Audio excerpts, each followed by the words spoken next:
Hello, can you hear me okay? Yeah, I like my own voices, so I tend to yell loud. If you do, raise your hand. I'll give you a cookie, okay? Oh, smart guys. They are A student.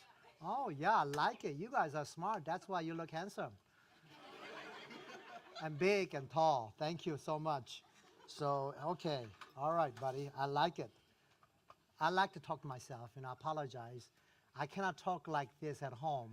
They don't want to hear me, so thank you for listening to me. Thank you. Shannon, I appreciate it. She knows I'm cooked up my work and whenever I come home. Anyway, I'm a lonely guy. So thank you so much for seeing all of you. Thank you. Okay, where was I? All right, enough of myself. Okay, let's go. Next in line. I know this guy who owns Rockets. He owns about 600 restaurants. And I was invited to his house one day next on the 600 restaurant. Isn't it great? My goodness. And that's his house at the River Oak. I guess it was a mistake. He invited me and my wife. So I went over there and had a big party. And next, isn't it beautiful? And he had a whole bunch of beautiful cars. You like the cars? And he had a swimming pool. It's a lazy river swimming pool. And he's got, he owns aquarium. So he put a salt, it's a salt water. And he had a shark in the swimming pool. And of course, people who are he's a billionaire. So he was drinking a little bit. He was a little tipsy. Oh, did I say his name? Well, some unknown billionaire. And then I forgot it's recorded, so I have to be careful. So two sharks going on the lazy river. Wow, he's a really partier. And then he was a little tipsy, and he says, go back, please. He says, what was it? He says, anybody who's dare to swim across this swimming pool, I will give you one of the cars. Wow! As soon as he said that, somebody jumped in. Swimming, see that? Swimming. Wow! Saw that, shark passed by. He came across. Unbelievable. I saw with my own eyes. And he came and he says, everybody was clapping, right? Incredible. Two sharks. I mean, he risked his life to cross Salt River, lazy walk. And he says, which car do you want? What kind of car do you want? I guess I want Ferrari, right? Rolls Royce, Ferrari, whatever is free, you'll take it. Yeah. I'll take it too. Whatever. Whatever. What car do you want? And the guy says, who pushed me? Thank you. Next in line. Yeah, that really happened. So I came to the United States a long, long time ago when the tiger was talking. Anyway, so a long time ago. I was only Asian in a small city nearby Fort Worth. Long, long time ago. Long, long time ago. I was only Asian. And, when you are different, you get bullied all the time. So I got beaten up a lot. 15 guys beat me up, and, I look different. I kind of lived in a place like a Conroe. So I was very lonely, bullied, could not speak English. Only thing I could say is this a window? That's a window. That's it. So, but thankfully, back then, American church. It was a small town. So we went to this church for the first time in our life with our family, as a family. And I met a pastor there who mentored me, who liked me. He's a white guy, liked me. It was incredible, right? I mean, I apologize. Back then, we can say white guy. What are you going to say? Anglo? Honky? Well, anyway. Uh, so, incredible. White guy liked me, right? And whenever I go to high school, I get beaten up by white guy, but this white guy liked me, so I like this hunky. Anyway, he liked me, I liked him, and I learned a lot, I like him. He laughs. Nobody laugh at me. I mean, thank you. I love you, man.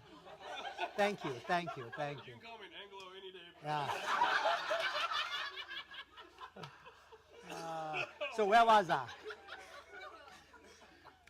From there, I got mentor. So, when you grow up, when you're bullied, you want to have somebody who's on your side.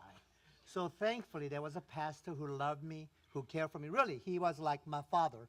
Went to his house and he taught me how to shoot. Yeah, I mean, he's a cowboy, white guy.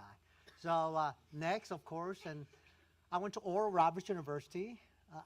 It's a religious college. I like to be, in that church surrounding. You are in the church surrounding. I like the feeling, right? Everybody's liked, everybody loves, and there, next in line, please, next. One of the guy who went there was intern for President Reagan during that time. So that gave me an idea. Wow, I like to work in the White House. Why not, right? Get away from small town nearby Fort Worth. It's a hick town, right? It's, hick town. So next, there was a big parade in my hometown, July 4th, long time ago. And there was this guy. He was a congressman. He was a Speaker of the House. Big guy. We lived in $150 housing. So I just walked up and says, Mr. Wright, his name is Wright, Wright. And may I work for you? Out nowhere, right? Bold. My parents made $8 an hour. I live in $150 housing. I went up there, Congressman, can I work for you for next summer? Sure. Well, why don't you give me a resume and give this to some person? So I worked hard, took out my resume, recommendation letter. I put it all together and gave this person. I was a freshman in college. I really want to get out of Cowtown. So I prayed hard. I prayed since July till May of next year. I was sophomore. I prayed. I had a picture and said, I want to go to Washington, D.C., work for congressman, right? That's a dream. So you need to I had a vision. I want to go. I don't want to wear cowboy boots and big belt buckle, I had to wear that back then. If not, I was not one of them, even though my face was not like them. But so next, so Jim Wright used to be a friend of JFK. He had a breakfast 3 hours before he got shot in Fort Worth. Next, please. That's Jim Wright. Next. He was right next to Bush. He was a Speaker of the House. What that means, President, Vice President, Speaker. He rules back a long time ago. So I prayed for 9 months. God answered my prayer. Back then, we didn't have an internet or telephone. I had a message called Washington, D.C. 1 week before summer break. Incredible, right? My father, $8 job. We live in $150 housing. I was a nobody. People bullied to me. God answered my prayer. Right? It's amazing. Why me? God answered it. 9 months. I'm nobody. Seriously. So I went to Washington, D.C. Look at that. This happened when Ronald Reagan was sleeping on Saturday night. So he slept a lot. So I was being cool. I took the picture. There I am, please. I was not making a lot of money. I look cool, but I was only opening the mails, intern. I look cool, right? I just, look at that, swim, newspaper, but still I act like a big shot, but I'm not. So, yeah, and then from there I met a lot of people. That's JFK's son before he passed away. Talked to him, and I like to hang around with VIPs, Bush and Ted Kennedy. I don't know, you know, these people you may not know, but Clinton, I met him when he was governor. Had I known he was going to be president, I could have been living nicer. I didn't know he was going to be president. He was just governor. They were making fun of him. Houston was bigger than Arkansas, right? Guy who's running, governor, Arkansas, right? Governor from Arkansas, you don't. Anyway, Vice President Mondale and Mrs. Rosalind Carter. Next. I'm not important, so I'm showing you an important picture that I hang out with. So that's a Korean president who got Nobel Peace Prize. This man I like, Billy Graham. I met him. Oh, when I shake hands, I felt like I was shaking the hands of Moses. I felt the presence. You know, it's kind of like a shaking hands of Shannon. I feel the presence. Thank you. Martin Luther King, wife, was nice. Please, next. And then I went to night school for 12 years. You know, I told you my father, $8 an hour. We live in $150 housing. Went to night school, got my BS, and went to BS. Yeah, it was really BS. And then JD, well, law school at night. I mean, going to school was very difficult. I had 3 jobs, passed the bar exam with God's help. You know, could not speak English. I still can, but I passed the bar. It's a miracle. Here it is. I've only been in the United States maybe 13 years. But God is incredible. God is incredible that I went to law school. I'm not like you. You make all A's, but I wasn't like that. I just was a mediocre student. Oh, you make all A's. Yeah, so I made it. So I went to law school, passed the bar. But in Washington, D.C., there are too many lawyers. If you meet 4 people, 1 person is a lawyer. I went to University of Maryland, just like University of Houston, just regular school, and I didn't go to Yale or Harvard. And like I said, I'm not intelligent. That's why I hang around with very important people. Anyway, looking for a job, very hard to get a job. So I literally, back then we didn't have the internet, so we had to type with a typewriter, and I typed over 1,000 mails. Send them out all over D.C. Zero. I could not get a job. Well, because of course I was not looking handsome like his. If I wasn't looking handsome like his, I could have got a job. But I was praying, disappointed.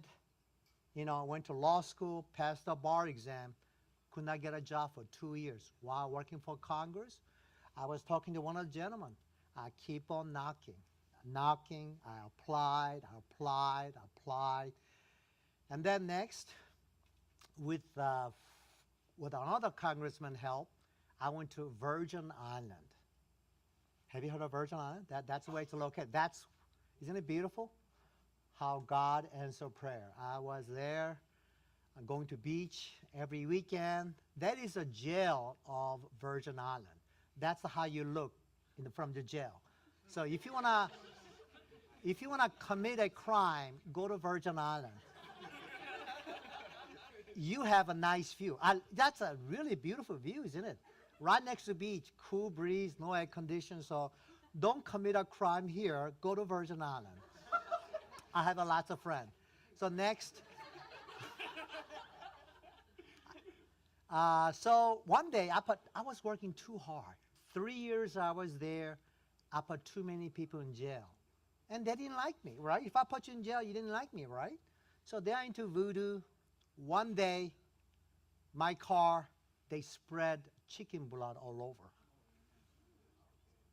So what did I do? Lord, help. They're going to kill me, right? My life is at stake. I was working too hard. You should just go to 1,000 people, I put in jail. You get upset. And they'll give me a warning. They put the blood, chicken blood. I'm sure it's not.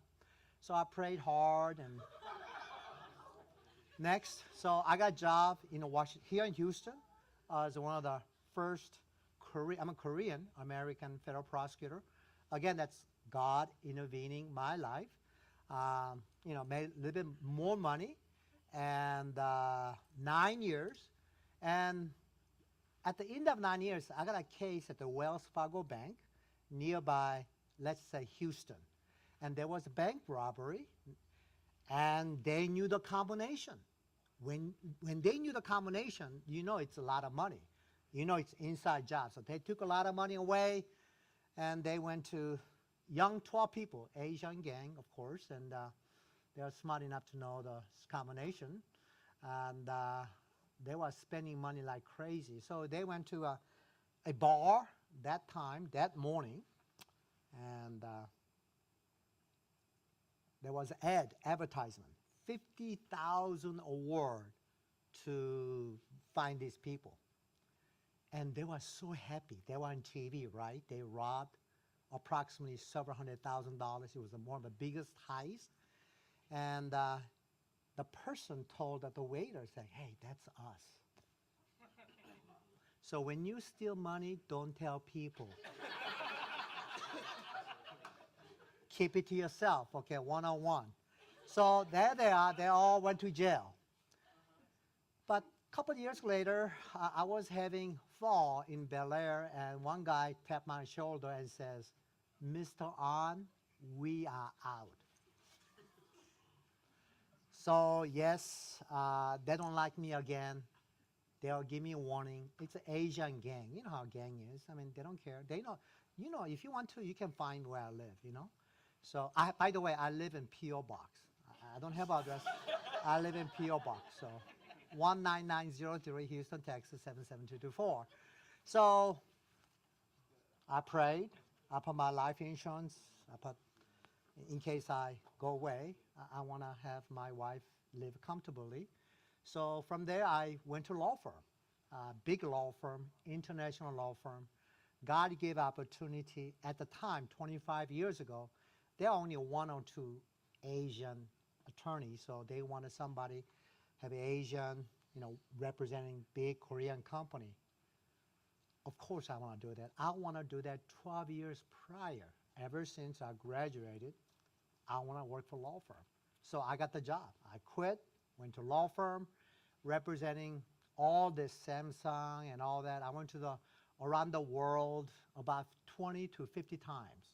Went to Korea 50 times, Qatar, Abu Dhabi, Oman, London, Paris, Netherlands, and Spain, of course, and Beijing and all that.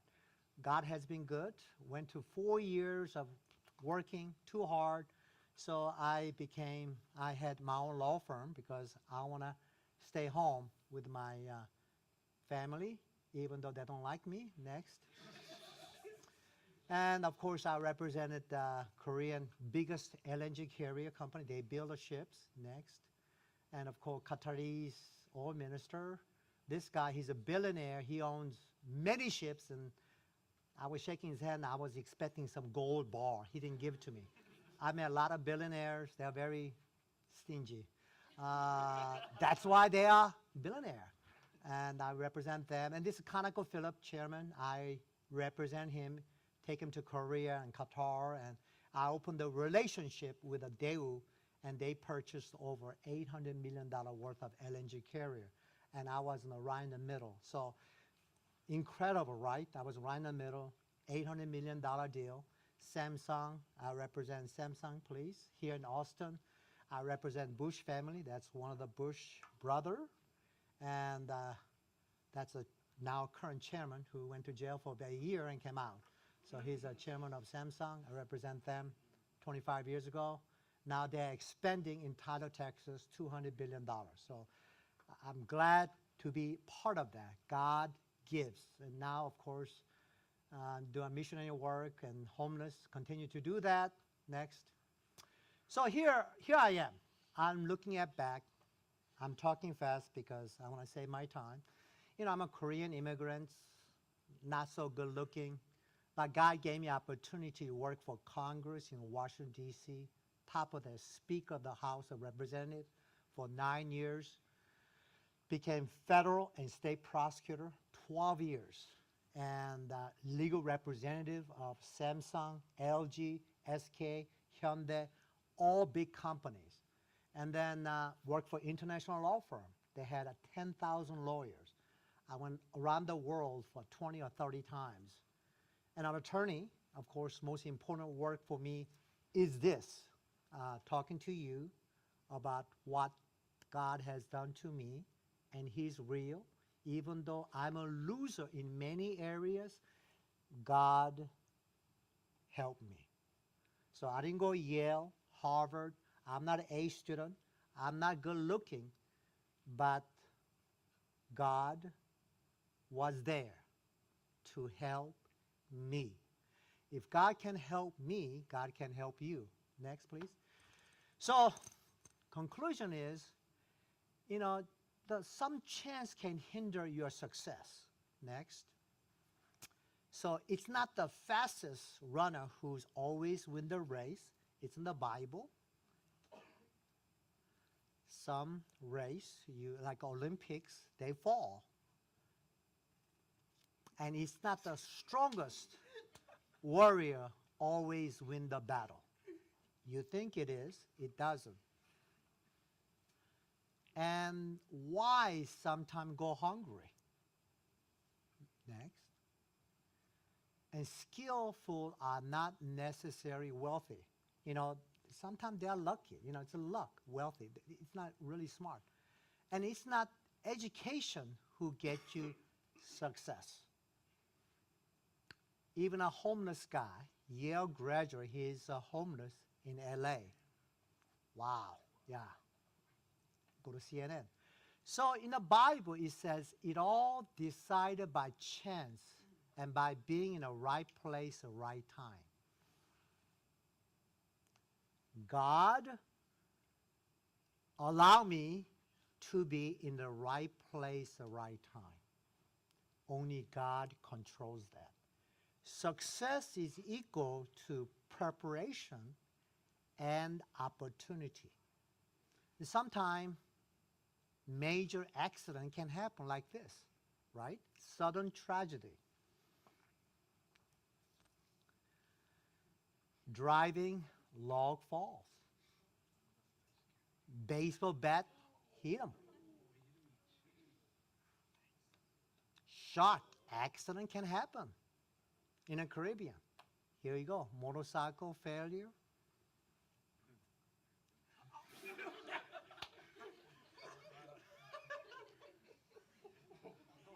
Subway. There you go. Plane, space shuttle, space. They all went there, and that was the last time we saw them. I was seeing them on TV. The most technology advanced, Learjet, here we go. So again, being at right place at right time, all my life, all my success, it's all connected. Next. So, just because it has not happened right now does not mean it never will. I know we want it yesterday. I want to work for a big law firm long time ago, but it took me 12 years to get there. I want to fly around the world like James Bond. I like James Bond because me and James Bond look alike, and so it happened.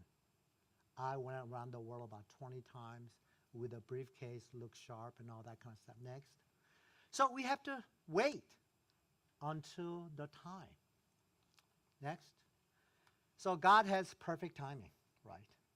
So all my life, I see that thankfully God was with me in every failure, every success, although it took time.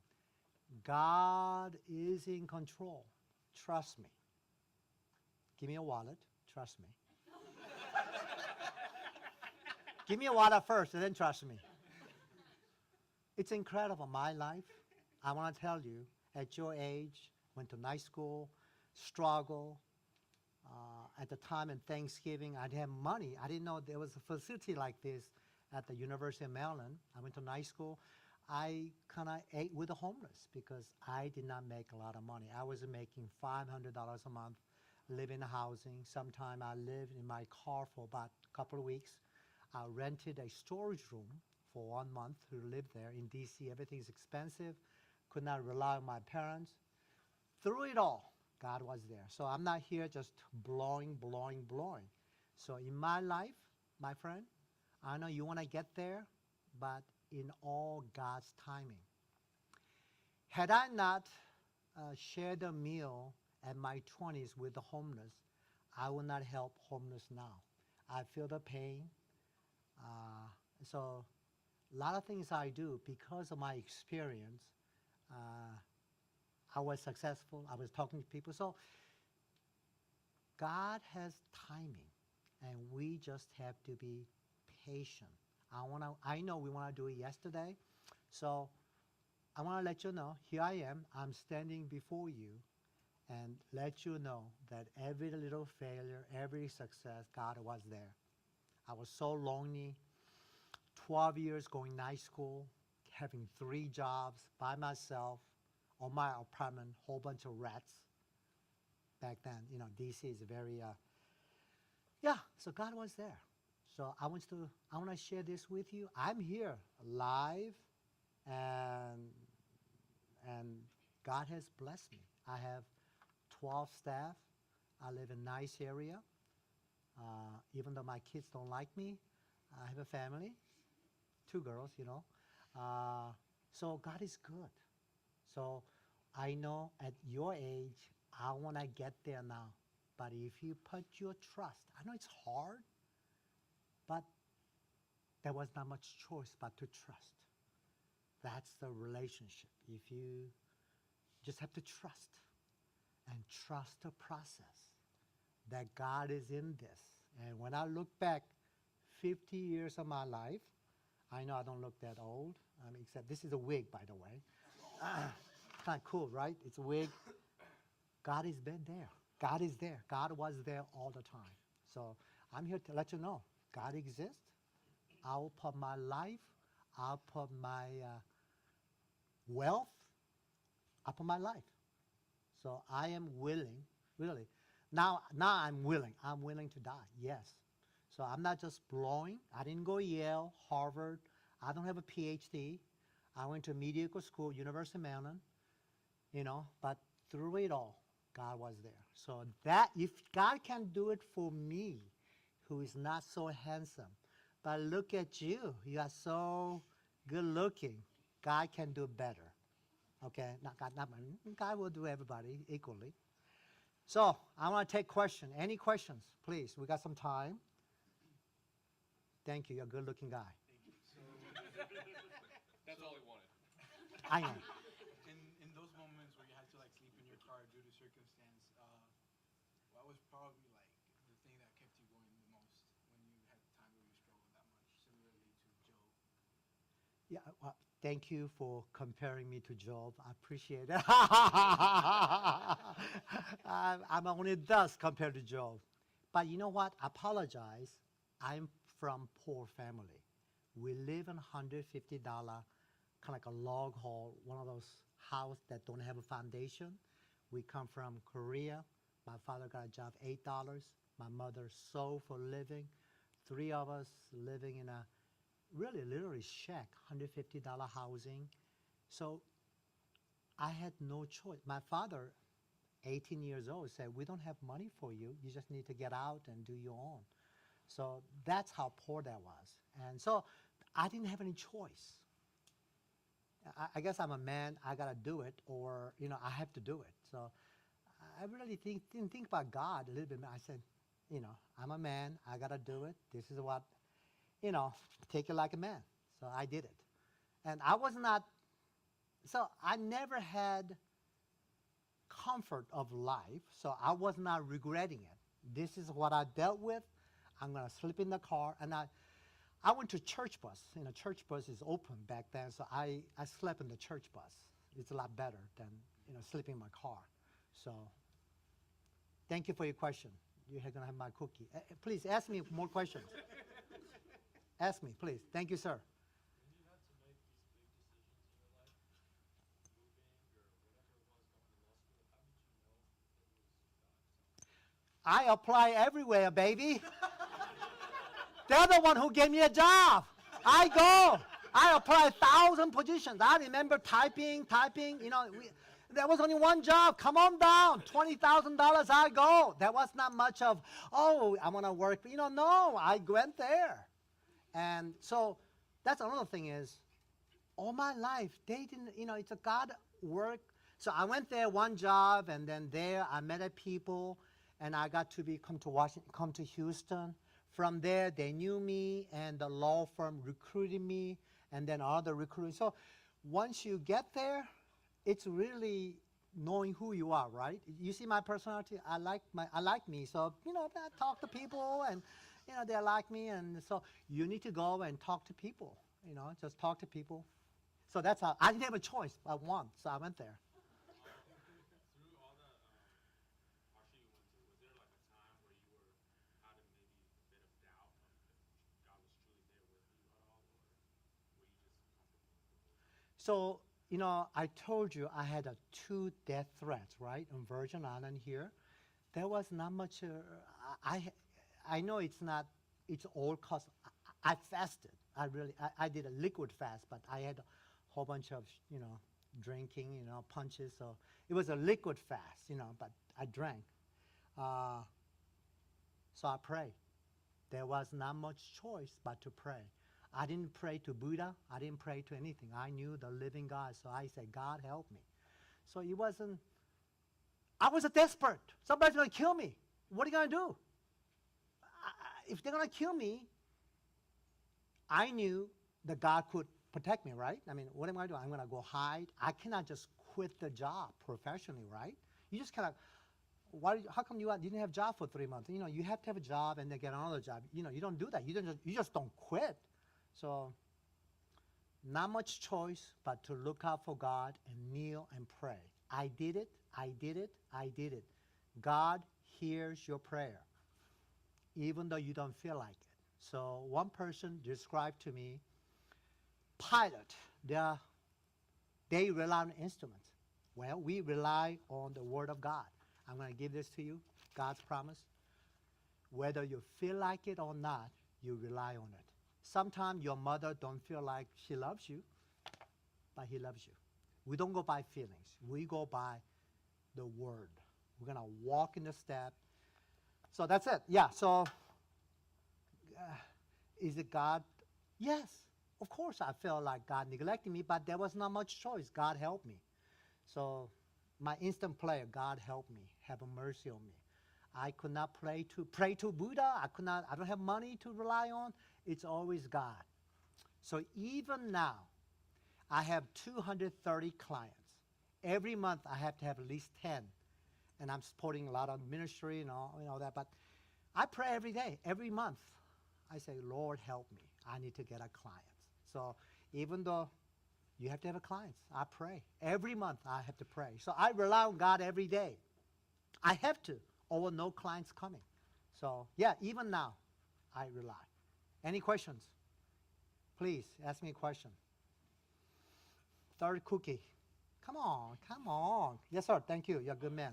So, what was the feeling, when that first big check hit in your account? Like, what did you feel? Were you like, this is a life or anything? So that's a good question.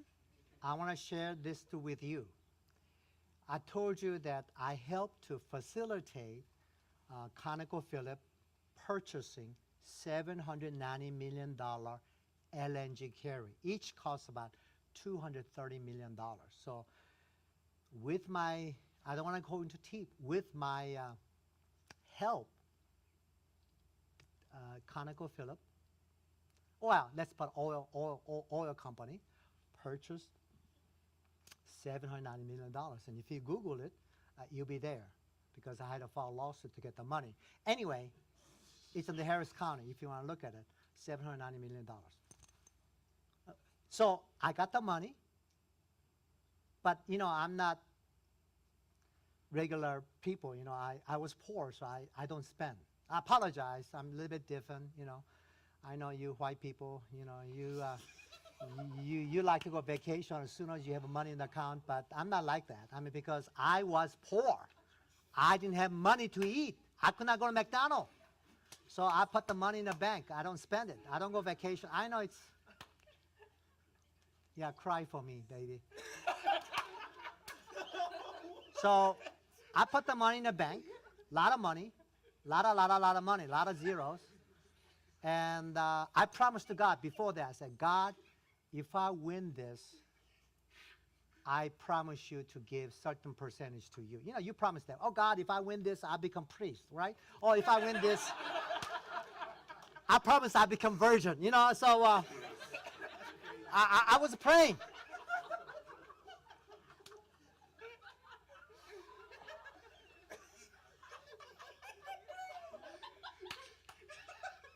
Thank you, thank you. I know you're a virgin.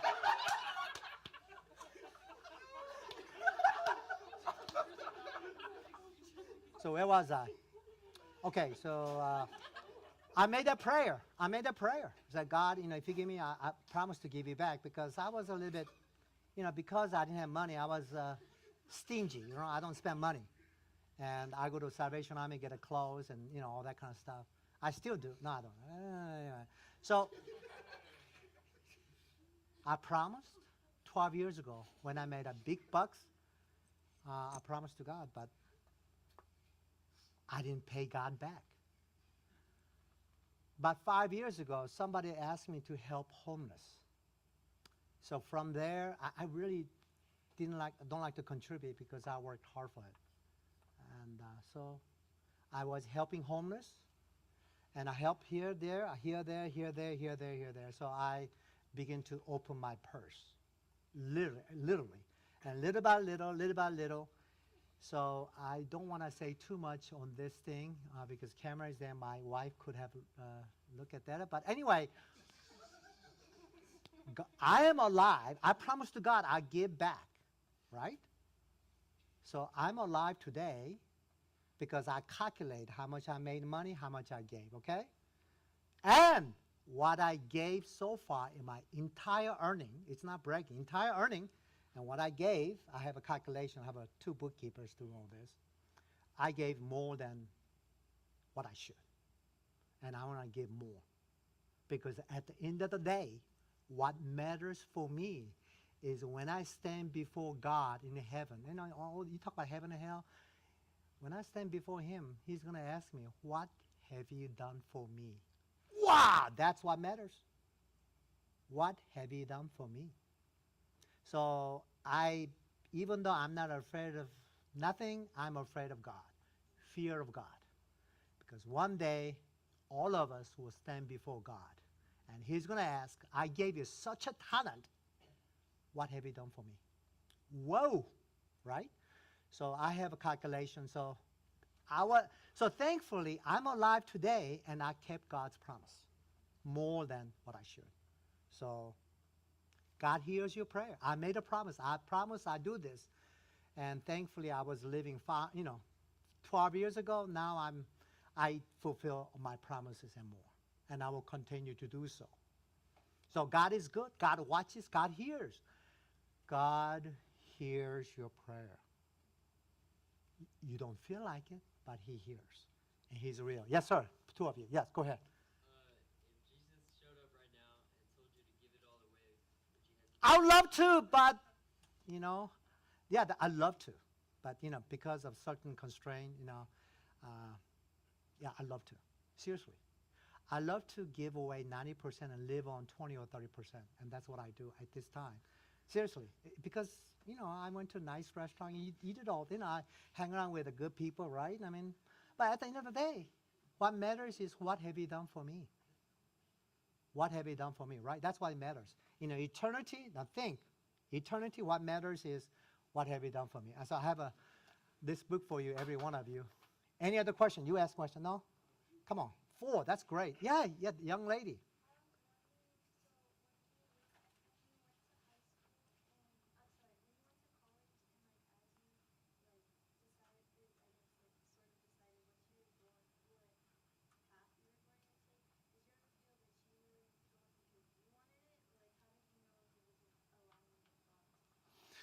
Very interesting question. To be honest with you, they say, well, I hang around people. You have to be a lawyer. I took a political science. That was the easiest class to do it. So to be honest with you, you don't know. I don't know. I want to be honest with you. God don't tell me to do this. I just, that was the easiest. I hate math. I hate science, biology, and the easiest form political. I was in politics, so whatever makes me happy, easy. Sometimes how to listen God's voice. I didn't have much choice but have a political science because I like the subject. It's just impractical, right? Political science, right? CPA is better, but I took CPA course and within 2 weeks, it's not for me. So certain things, your DNA, it doesn't work.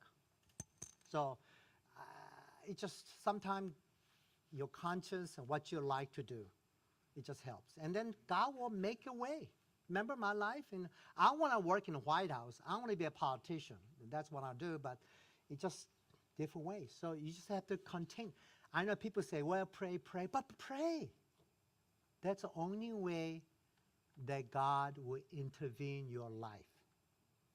Every day, God help me. This morning I said, Lord, help me. Every day I need you. Help me, help me, help me, help me. He heard that many, many times. Help me, help me, help me. So he hears you. He will guide you. And it's on his watch that you are living. Thank you so much for asking. The young lady, any other young lady who want to ask me? Oh, yeah, thank you so much.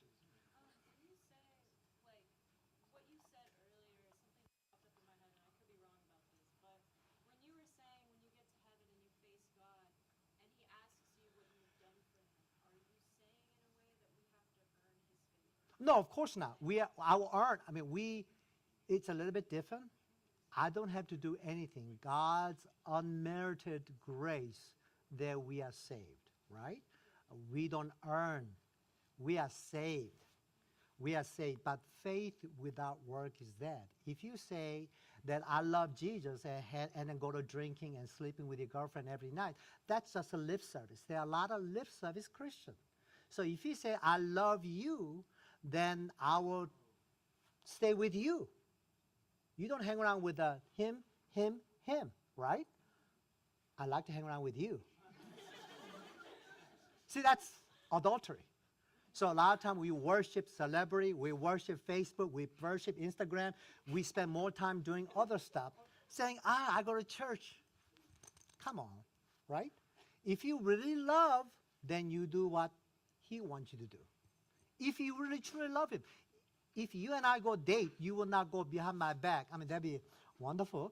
If you go, you will not date somebody else. We are married. So, no. Thank you for all this. So I'm married to Jesus. I'm exclusive. So I do what he said. I will not do anything behind his back. If you truly say, I love you, I accept you as my Lord and Savior. Not lip service. When you get married, you say, you are my, right? That's it. And sometimes, that's how I see it. You're right. It's in the Bible, too. It's not like faith alone. Well, one of the most important things, I apologize, what I'm afraid of, Lord, I went to church. I sang. We healed people. We did miracles. But Jesus says, I never knew you. That's the thing I'm afraid of most. Do you really know me? Is he going to say, I knew you? Right? If you don't feel comfortable with the Jesus now, you are not going to be comfortable in heaven. See, if you're not familiar with him, you don't know me, so you're not going to come to my house, even though I have a P.O. box. You're not going to knock my door and say, can I sleep here tonight? You're not going to ask me that because we don't have a relationship. Right? If you have a relation with a Jesus, oh, Daddy, I'm going to come in. Right?